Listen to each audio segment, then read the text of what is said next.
തയ്യലൊരു തൊഴിൽ മാത്രമല്ല, അത് ഞാൻ കഴിഞ്ഞ വീഡിയോയിലും പറഞ്ഞതാണ്. ഒരു കലയും അതൊരു സേവനവും കൂടിയാണ്.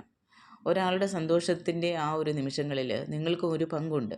വിവാഹത്തിനുള്ള ഒരു വസ്ത്രം തയ്ച്ചു കൊടുക്കുന്നത്, കുട്ടിയുടെ ആദ്യത്തെ പിറന്നാളിന് ഒരു ഉടുപ്പ് തയ്ക്കുന്നത്, സ്കൂളിലെ യൂണിഫോം തയ്ക്കുന്നത്, ഉത്സവ ദിവസങ്ങളിലെ പുതിയ വസ്ത്രങ്ങൾ തയ്ക്കുന്നത്, ഇതെല്ലാം നിങ്ങളുടെ കൈകളിലൂടെ മനോഹരമായിട്ട് പോകുമ്പോൾ അത് നിങ്ങൾക്കൊരു സന്തോഷം തരുന്ന കാര്യമാണ്.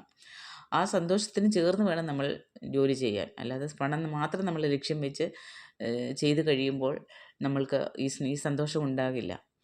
ഓരോ തുന്നലും ശ്രദ്ധയോടെ ചെയ്യുക. നിങ്ങളുടെ പേര് തന്നെയായിരിക്കും നിങ്ങളുടെ ഏറ്റവും വലിയ പരസ്യം. അപ്പോൾ ജീവിത മാറ്റം ചിലപ്പോൾ ഒരു വലിയ അവസരമൊന്നും വേണ്ട കൂട്ടുകാരെ. ഒരു ചെറിയ തീരുമാനമാണ് വേണ്ടിയത്. ഇന്നു മുതൽ എൻ്റെ തയ്യൽ മെഷീൻ എല്ലാ ദിവസവും പ്രവർത്തിക്കുമെന്ന് നിങ്ങൾ തീരുമാനിച്ചു കഴിഞ്ഞാൽ അതാണ് നിങ്ങളുടെ പുതിയ യാത്രയുടെ തുടക്കം. ഇനി 4ാമത്തെ രഹസ്യം ഞാൻ പറയാം. ഒരിക്കലും നിങ്ങളുടെ ജോലിയുടെ നിലവാരത്തിൽ വിട്ടുവീഴ്ച ചെയ്യരുത്. ഒരു വസ്ത്രം വേഗത്തിൽ തീർക്കുന്നതിനേക്കാളിലും വൃത്തിയായിട്ട് തീർക്കുന്നതാണ് ഏറ്റവും പ്രധാനമുള്ള കാര്യം. ഒരു കസ്റ്റമർ ഇവിടെ തുന്നിയ വസ്ത്രം നന്നായി ഫിറ്റാകുന്നുണ്ട് എന്ന് പറയുമ്പോൾ അതാണ് നിങ്ങളുടെ ഏറ്റവും വലിയ വിജയം. അളവെടുക്കുമ്പോൾ ശ്രദ്ധിക്കുക, തുന്നുമ്പോൾ ക്ഷമയോടെ തുന്നുക, കൊടുക്കുമ്പോൾ വൃത്തിയായിട്ട് നീറ്റായിട്ട് മടക്കി കൊടുക്കുക.